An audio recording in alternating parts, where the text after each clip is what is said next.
Je voudrais tout d'abord remercier Frédéric de m'avoir associé à cette entreprise, à cette aventure même de l'Institut Santé.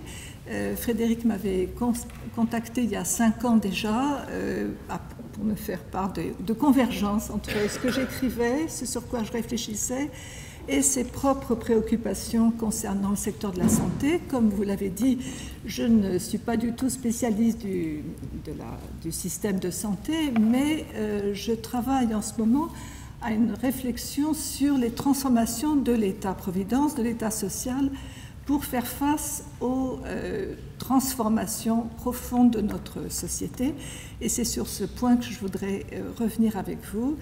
Il s'agit simplement de remarques offertes à votre réflexion, offertes à la discussion. Rien de dogmatique ici, juste je vous livre quelques réflexions sur le sens des transformations actuelles et le sens aussi de ce nouvel ordre médical auquel nous sommes confrontés. Toute réforme du système de santé, pour rendre possible l'avenir, comme vous l'avez bien dit, doit comprendre le présent et s'appuyer sur une philosophie, une conception d'ensemble de la société et de la place de l'individu, de la solidarité et de la responsabilité, du bien-être et de la justice, qui sont les fins poursuivies par un système de santé, ainsi que des missions de l'État social, comme ce fut le cas des fondateurs de 1945, qui s'appuyait sur une philosophie d'ensemble républicaine, comme vous l'avez bien dit, solidariste aussi dans la grande tradition française de la fin du XIXe siècle, et qui mettait l'accent sur l'intervention du collectif, représenté justement par l'État social, pour aider les individus à faire face à leurs difficultés. Or, c'est sur ce point que les choses ont profondément changé depuis 1945. Notre système de santé repose sur ces principes de 1945, alors que nous sommes confrontés à une situation sociale complètement différente. Il est important, il est urgent même de comprendre la signification de ces transformations, de ces mutations. Pour résumer ces mutations sociales en une formule, et elle est brutale et elle va peut-être vous faire réagir, je dirais que nous sommes en train de passer, et c'est un processus qui prend énormément de temps et qui est douloureux et difficile, nous sommes en train de passer d'une société de statut à une société d'individus. Et pour la France, c'est un défi considérable, puisque nous sommes dans une société, nous avons vécu, en tout cas depuis 1945, mais même bien avant, dans une société méritocratique dans laquelle l'accès au statut est absolument crucial pour la réussite sociale et l'avenir de chacun.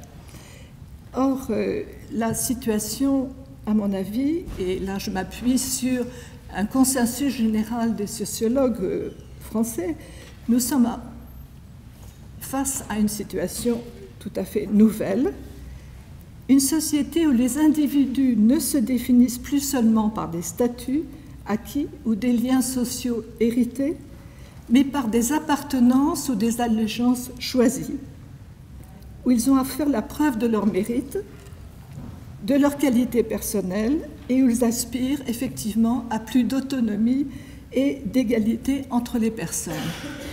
Cette situation est problématique parce qu'elle est à la fois un état de fait et une injonction. C'est-à-dire qu'il y a une demande, une pression sociale très forte pour que chacun devienne un individu, alors que être un individu, développer son individualité, était une exception dans les sociétés passées. C'était réservé, dirons-nous, à quelques-uns, et là maintenant il s'agit d'une massification de l'individualisation. Je cite Ulrich Beck, 2002, qui parle d'une obligation sociale, d'une injonction sociale donc, de choisir sa vie. L'individu cesse d'être une anomalie ou une exception pour devenir la norme. Et voilà cette norme qui s'impose et pour laquelle les personnes les citoyens n'ont pas toujours les moyens ou les ressources nécessaires. Mais en même temps, ce modèle est en train de devenir un fait. C'est-à-dire que la tension sur laquelle les philosophes reviennent sans cesse, entre la norme et le fait, est en train ici de s'effacer. Donc, une société d'individus dans laquelle le système de santé doit à la fois comprendre les aspirations et les besoins et en même temps soutenir ceux qui ont le moins de moyens et de ressources possibles pour réaliser cette norme de l'individualisation.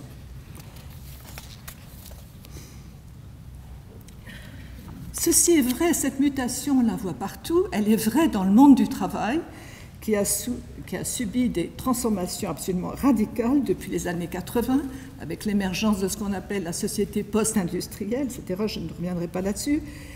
Le renversement du couple sécurité-liberté qui avait dominé le monde du travail, dans lequel on sacrifiait sa liberté pour la sécurité. Et cette mutation a été relayée, amplifiée par la révolution numérique, bien sûr, qui touche tous les aspects de la vie sociale, et consacre à sa manière la rupture avec la société hiérarchique, imposant à tous les mêmes modes de vie et consacrant le primat de l'individu, de la liberté et de relations plus égalitaires et horizontales entre les personnes. Or, ce qui est ici problématique, c'est l'individu. De quel individu est-ce que nous parlons? Quelle est cette norme qui domine donc notre société d'individus? Pour la tradition de l'État-providence français, l'individu est un être abstrait. Et la réalité perçue, si vous voulez, par ce système, c'est le citoyen, égal, avec des droits égaux, libre et égal en droit aux autres. Alors que l'injonction dont je parlais est celle de devenir un individu singulier, unique, à la recherche d'une égalité réelle et non pas d'un slogan ou d'une injonction, ou d'une norme trop souvent abstraite par rapport aux inégalités réelles. Alors, donc un individu singulier, unique, à la recherche d'égalité réelle et d'autonomie, de reconnaissance et de dignité, même quand il est en situation de faiblesse et de vulnérabilité. Je mentionne ici un livre tout à fait remarquable d'Éric Morin, La peur du déclassement, un livre de 2009, qui déjà résumait bien la situation en disant « Une société d'individus présume en chacun de nous la capacité d'être l'entrepreneur de sa propre vie », formule de Michel Foucault, qui est reprise ici, la capacité. Cette capacité, elle n'est pas réalisée pour tous. Les ressources existent peut-être, mais elles ne sont pas utilisées par tous de la même manière. Et c'est là que l'égalité réelle est l'objectif, si vous voulez.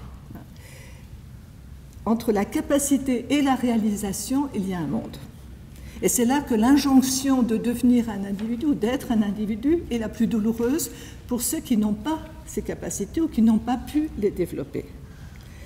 Les institutions résistent à ces mutations et donc il y a maintenant, je dirais, je l'ai vu dans le monde de l'éducation, je le retrouve dans le monde du système de santé, il y a une contradiction douloureuse dans l'institution entre l'émergence de l'individualité avec la conscience de chacun de ses propres capacités et en face des structures qui demeurent hiérarchiques et autoritaires sans pour autant garantir l'égalité réelle et la sécurité pour tous ceux qui n'ont pas accès à un statut. Je vous renvoie ici aussi un autre livre que j'ai trouvé très stimulant, le livre « Les Français, le bonheur et l'argent » de Yann Algan et Claudia Sénic, qui remarque à quel point les Français souffrent. Claudia Sénic en particulier s'est intéressée au malheur et à la souffrance française, entre guillemets. Les Français souffrent de vivre dans une société de défiance hiérarchisée selon des statuts. Il est donc nécessaire de passer d'un modèle qui protège les statuts de manière corporatiste et hiérarchique vers un modèle plus juste. Donc il y a un besoin là de justice, d'égalité réelle, qui protège les personnes de manière universelle et la plus égale possible. Et ici, nous retrouvons le projet républicain dont parlait Frédéric, une égalité réelle et pas simplement un slogan qui est contredit sans arrêt par l'existence de statuts, de hiérarchie et d'inégalité.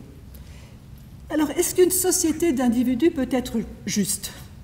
Quelle conception de la justice peut-on avoir pour répondre à la fois à cette demande d'individualisation et à cette demande de justice? Est-ce que les deux ne sont pas contradictoires? La réponse kantienne, la réponse de John Rawls également, c'est qu'une société juste est une société qui ne se contente pas d'assurer un minimum de ressources aux plus démunis, c'est avant tout une société qui respecte tous ses membres et qui les traite comme des fins et pas seulement comme des moyens. Formule extrêmement générale, mais qui donne l'idée que la justice sociale n'est pas une question seulement de redistribution des ressources, elle est une demande de traitement des personnes sur la base du respect égal. Et ça, c'est vraiment le point crucial pour une réforme du système de santé. Assurer la protection prioritaire des libertés et des droits égaux de chacun, réels, dont le droit à la santé. Garantir la valeur réelle de ces droits et de ces libertés grâce à l'égalité des chances et aux principes qui demandent que si des inégalités persistent, elles soient toujours corrigées ou en tout cas au bénéfice des plus défavorisés, des plus vulnérables, ceux qui n'ont pas de statut, ceux qui ne sont pas protégés par des statuts. Ainsi, face à une société de statut en définitive injuste parce qu'exclusive et fermée à tous ceux qui ne sont pas protégés, une société d'individus, même si elle accepte le risque, la concurrence, la liberté de choisir comme la possibilité de l'échec, n'est pas injuste si ces deux principes régulateurs sont respectés. La vulnérabilité n'est alors plus une relégation pour ceux qui n'ont ni statut ni sécurité. Mais là, je crois qu'il faut faire un détour par la philosophie et essayer de comprendre de quel individu il s'agit.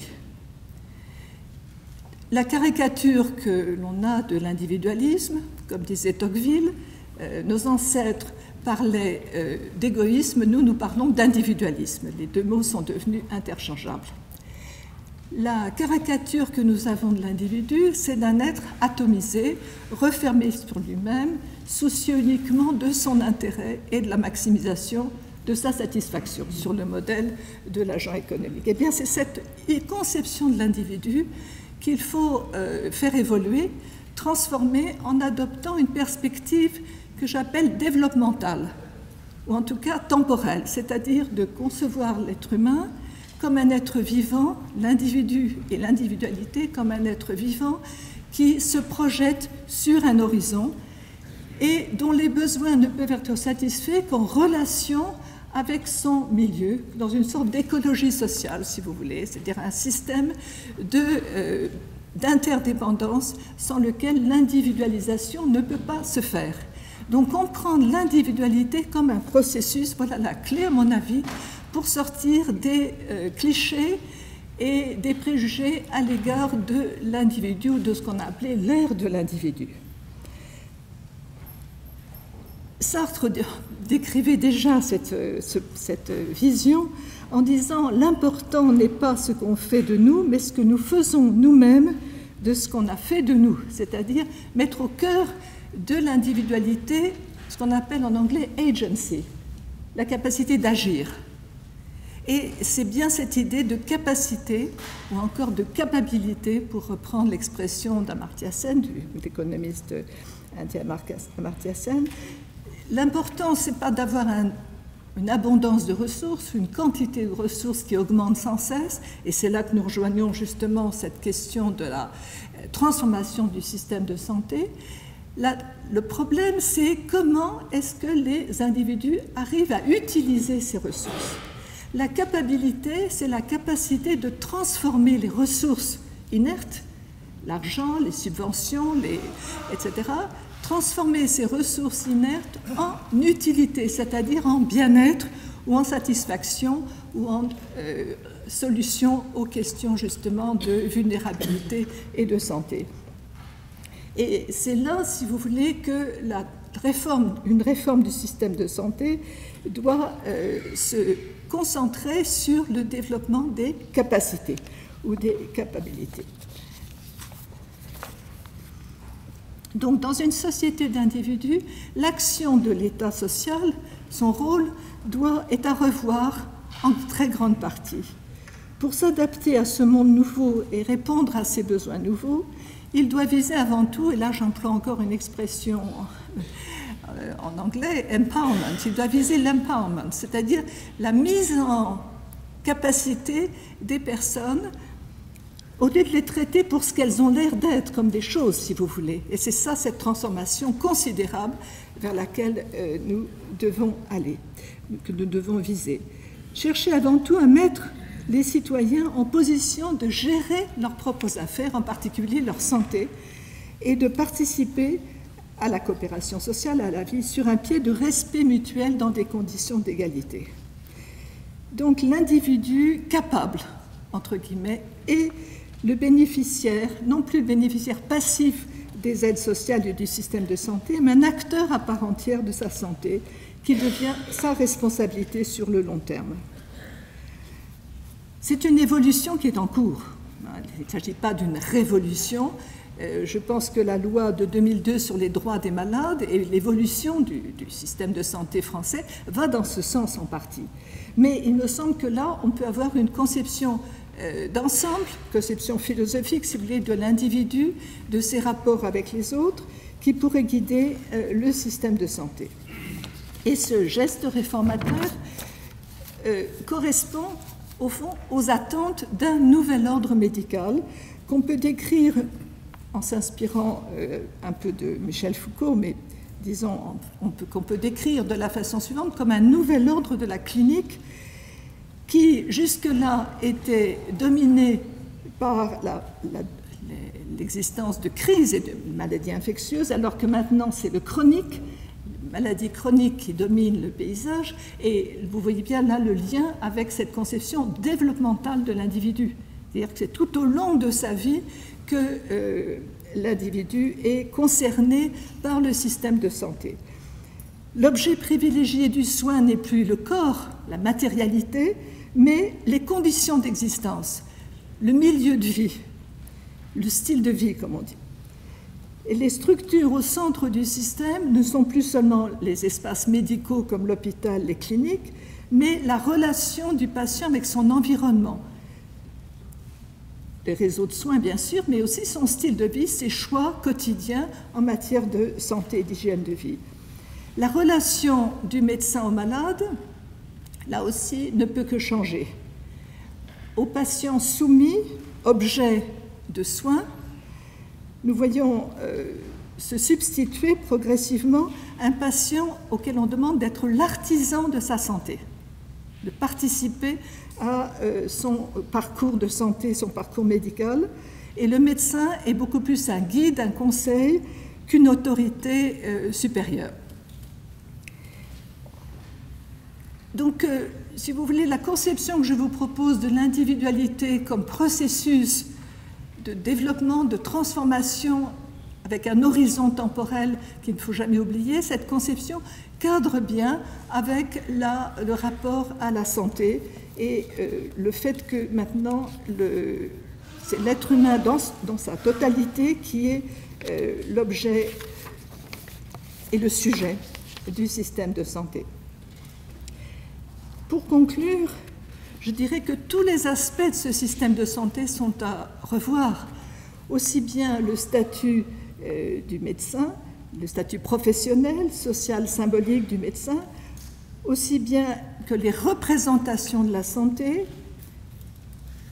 la perception et la représentation de la santé, tous ces éléments qui touchent aussi bien sûr à la formation des médecins est en train de se transformer.